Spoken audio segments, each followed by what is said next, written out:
विकास सिंह जी सीधे जुड़ रहे हैं, जो कि इस पूरे मामले में के सिंह साहब के वकील है। विकास जी, कल फैसला आएगा सुप्रीम कोर्ट का, क्या लग रहा है आपको, क्या उम्मीद है, जिस तरह से बातें आगे बढ़ी हैं, क्या लग रहा है आपको जो आप लोगों की मांग थी वो मानी जाएगी?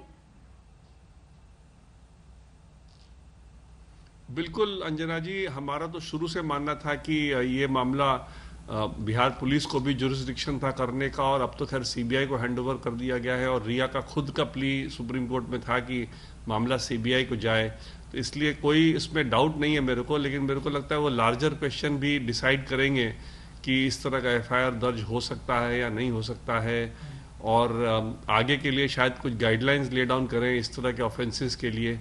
इसीलिए शायद देरी लगी है इस जजमेंट को आने में।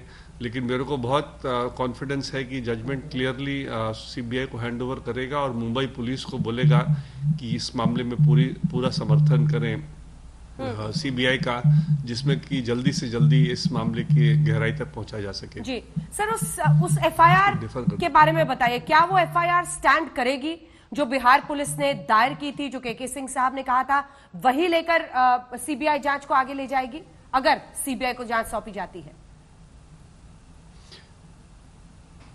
देखिए अंजना जी, एफआईआर के खिलाफ कोई चैलेंज नहीं है, क्योंकि आप अगर इस प्रोसीडिंग को देखिए, ये प्रोसीडिंग सिर्फ ट्रांसफर के बारे में है। ये नहीं कह रहा है कि एफआईआर क्वैश किया जाए, एफआईआर तो क्वैश हो भी नहीं सकता। पिटीशन भी जो चाह रहा है वो सिर्फ चाह रहा है कि ये एफआईआर मुंबई पुलिस के पास चला जाए, इसलिए एफआईआर तो बिल्कुल यही रहेगा, इसमें कोई दो राय नहीं है। कानून भी बड़ा क्लियर है इस मामले में। एफआईआर अगर जाता है तो मुंबई पुलिस को जाता है या सीबीआई को जाता है, सिर्फ क्वेश्चन इतना ही है मेरे हिसाब से। और चूंकि महाराष्ट्र पुलिस या मुंबई पुलिस खुद कोई पार्टी नहीं है, उसने कोई पिटीशन नहीं दायर किया है, तो बात रह गई सिर्फ रिया चक्रवर्ती और स्टेट ऑफ बिहार और हमारे क्लाइंट के बीच में।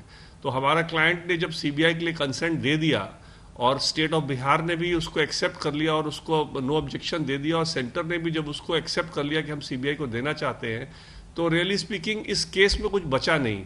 लेकिन चूंकि बहुत आर्गुमेंट हुए, बहुत से सीनियर अपीयर किए और बहुत सी लंबी लंबी बातें की गई, तो शायद ऑनरेबल जज साहब एक जजमेंट ले डाउन कर दे, जो कि आगे के लिए भी एक रूल लेइंग हो जाएगा इस तरह के मामलों के लिए, क्योंकि इस तरह के मामले तो आते रहेंगे। देखिए अंजना जी, छोटे छोटे शहर से बच्चे जाते हैं बड़े बड़े शहर में काम करने, अब उनके साथ इस तरह का अगर हादसा हो जाए और उनके पिता या माता को कहा जाए कि आप जाइए बड़े शहर में सब काम छोड़ छाड़ करके, बहुत से केसेस में तो उनके पास उतना वो भी नहीं होता, मीन्स भी नहीं होता कि जा पाए, तो इसका मतलब उनको तो जस्टिस कभी मिल ही नहीं सकता है। इसलिए ये फैसला बड़ा अहम उस मामले में भी होगा। लेकिन जहां तक एफआईआर का सवाल है, एफआईआर में कोई डाउट नहीं, एफआईआर तो यही रहेगा, इसमें कोई दो राय नहीं। एफआईआर पटना में रजिस्टर हो सकता था, नहीं भी हो सकता था, तो ट्रांसफर होगा, ये नहीं कि एफआईआर बदल जाएगा।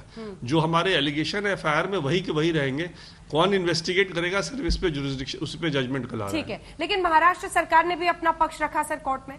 वो ये कहते रहे कि ज्यादा से ज्यादा बिहार पुलिस 0 एफआईआर दर्ज करके सौंप सकती थी मुंबई पुलिस को, जुरिस्डिक्शन है ही नहीं। बिहार सरकार ने कैसे सीबीआई जांच की मांग कर दी। एक उनका पक्ष, एक रिया, जिन्होंने पहले तो मुंबई पुलिस की बात की, लेकिन जब कोर्ट ने कहा कि आप तो पहले सीबीआई की जांच की मांग कर रही थी, तो उन्होंने बाद में यही कह दिया कि आप सीबीआई को भी जांच दे दे तो मुझे ऐतराज नहीं है। ये दोनों जो पक्ष था, ये कैसे प्ले आउट हो सकता है कल फैसले में? देखिए अंजना जी, 0 एफआईआर जो है ना, इसका समझ में कमी है उनके महाराष्ट्र मुंबई पुलिस के नॉलेज में। 0 एफआईआर वो होता है, मैंने क्लासिक केस पहले भी बोला था, पता नहीं आपके चैनल पे कहा है कि नहीं कहा, जैसे आसाराम बापू के साथ जो लड़की ने एफआईआर किया, उसके साथ जो हादसा हुआ राजस्थान में, वो रास्ते में दिल्ली में थी, रहने वाली थी यूपी की, तो उसको डाउट था कि राजस्थान पुलिस एफआईआर दर्ज नहीं करेगा, तो उसने दिल्ली में एफआईआर दर्ज करा दिया, क्योंकि उसको लगता था वहां पर वो इतना पावरफुल आदमी है कि कोई पुलिस स्टेशन एफआईआर दर्ज करेगा ही नहीं। तो दिल्ली पुलिस ने रजिस्टर किया और उसको कहते हैं 0 एफआईआर, और भेज दिया राजस्थान पुलिस को इन्वेस्टिगेट करने के लिए।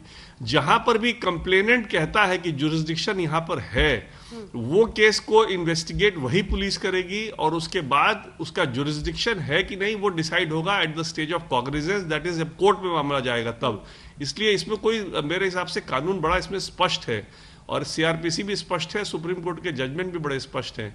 बट अब तो कल फैसला आने ही वाला है, इसलिए सारी बात कल आपको सुप्रीम कोर्ट जज के उससे जजमेंट से क्लियर पता चली जाएगा। बिल्कुल। अब एक सवाल, क्योंकि आपने पूरा केस को वहां पर फॉलो किया है, कौन सी ऐसी टिप्पणियां थी सुप्रीम कोर्ट की, जैसे उन्होंने एक बार रिया से कहा कि आप पहले सीबीआई जांच की मांग कर रही थी, अब नहीं कर रही थी, जो उनका पक्ष है, उनके वकील हैं, उनकी तरफ से कौन सी ऐसी टिप्पणियां थी या सुप्रीम कोर्ट की तरफ से कौन सी ऐसी बातें जो आपको लगता है कि मजबूत साबित होंगी और आपके हक में जाएंगी, मतलब सीबीआई जांच के हक में जा सकती हैं, महत्वपूर्ण हो सकता है?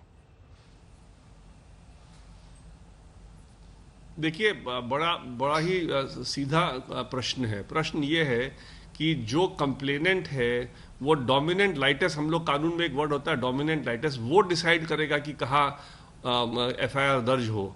और कंप्लेनेंट जहां एफआईआर दर्ज करता है तो कन्वीनियंस कंप्लेनेंट का देखा जाएगा। मैं ये आपको एक कॉमन सेंस से बता रहा हूँ। एक कंप्लेनेंट को बोला जाए कि आप सफर कीजिए सारा ट्रबल और दूसरे जगह जाइए, जहां आपका जगह है वहां नहीं रह के दूसरे जगह जाइए एफआईआर दर्ज कराने, यही कहीं का न्याय नहीं है। और सुप्रीम कोर्ट ने इस बारे में भी टिप्पणी की है। दूसरी बात कि एफआईआर दर्ज करने में part of cause of action या कॉन्सिक्वेंस अगर उस जगह पे हो तो वहां पर एफआईआर दर्ज हो सकता है, इसमें कोई दो राय नहीं है। तीसरी बात कि जो इन्होंने मुंबई पुलिस ने अभी तक किया है, कोई इन्वेस्टिगेशन किया ही नहीं है, एफआईआर दर्ज किया ही नहीं है, तो उनका कोई हक नहीं बनता कि इस मामले को वहां भेजा जाए, क्योंकि एफआईआर जब होता तो बोल सकते थे कि वहां भेजा जाए। अब उन्होंने एफआईआर नहीं दर्ज किया, उनके हिसाब से ऑफेंस ही नहीं है, तो ऑफेंस तो सिर्फ वही है जो पिता ने दर्ज कराया है पटना में। तो इसलिए किसी भी मामले से आप देखें इसको, मेरे को नहीं लगता कि इसमें वो होगा। लेकिन अब तो चूंकि कल आ ही रहा है तो एक दिन और वेट कर लेते हैं, कल फैसले का इंतजार ही कर लेते हैं, उसके बाद टिप्पणी करेंगे, ज्यादा अच्छा रहेगा। नहीं, बिल्कुल उसके बाद तो टिप्पणी करेंगे ही और आपसे बातचीत भी होगी आज तक पर और जो भी फैसला आता है। लेकिन कहीं पर आपको लगता है कोई ऐसी कड़ी जो कमजोर पड़ने का डर आपको है? क्योंकि रिया की तरफ से, उनके वकील की तरफ से हर तरह की बात कही गई है, परिवार पर आरोप से लेकर इतने दिन उन्होंने आफ्टर थॉट पर मुझ पर ये आरोप लगाए, उन्होंने इतने दिन का वक्त क्यों लिया, फिर और भी कई बातें वो उठा रही हैं। वो सब क्या आपको लगता है कि कहीं पर कुछ ऐसा कमजोर पड़ सकता है? देखिए अंजना जी, जो एफआईआर डिले दर्ज कराया गया या नहीं, टाइमली नहीं कराया गया, ये जो मामले हैं ना, ये एफआईआर के क्वैशिंग के मामले में डिसाइड हो सकते हैं या डिस्कस हो सकते हैं। इस मामले में डिस्कस होने का इसका कोई औचित्य नहीं, बिकॉज इस मामले में सिर्फ सुप्रीम कोर्ट का दायरा बड़ा लिमिटेड है, बड़ा सीमित है कि ये एफआईआर पटना पुलिस इन्वेस्टिगेट करे या मुंबई पुलिस इन्वेस्टिगेट करे। और जब पेंडेंसी ऑफ द पिटिशन में जब सीबीआई को चला ही गया है, तो अब ये तीसरा एक एंगल और आ गया है कि अब सीबीआई को चला गया है तो सीबीआई इन्वेस्टिगेट करे या मुंबई पुलिस करे, क्योंकि पटना के पास तो अब रहा ही नहीं एफआईआर। अब एफआईआर सिर्फ सीबीआई के पास है और अभी आज के दिन में सिर्फ सीबीआई इन्वेस्टिगेट कर रही है, पटना पुलिस कुछ नहीं करे, बिकॉज पटना पुलिस ने सारा पेपर सीबीआई को हैंडओवर कर दिया गया है। तो इसलिए अब सीबीआई करे या मुंबई पुलिस करे। जो बातें आप कह रही है, ये बातें कल को अगर ये क्वैशिंग में कभी जाना चाहें और बोलना चाहें तो ये सब वहां बोल सकते हैं, लेकिन इस तरह के मामले में, इस तरह के संगीन अपराध में ये जो डिले है ना, बिल्कुल मैटर नहीं करता, खास करके ऐसे ऑफेंसेस में जहां पर कि ऑफेंस जो है एक दिन का नहीं होता है बट एक साल तक चलता है और उसमें बहुत सी कड़ियां होती हैं जो सारी कड़ियां को जोड़ करके ऑफेंस बनता है। इसलिए मेरे हिसाब से ये सब बातें कल के डिसीजन में उसको शायद जज साहब टच भी ना करें, क्योंकि ये बिल्कुल मुद्दे हैं नहीं उनके सामने। इनको सिर्फ इतना ही डिसाइड करना है कि सीबीआई या मुंबई पुलिस, दैट्स इट।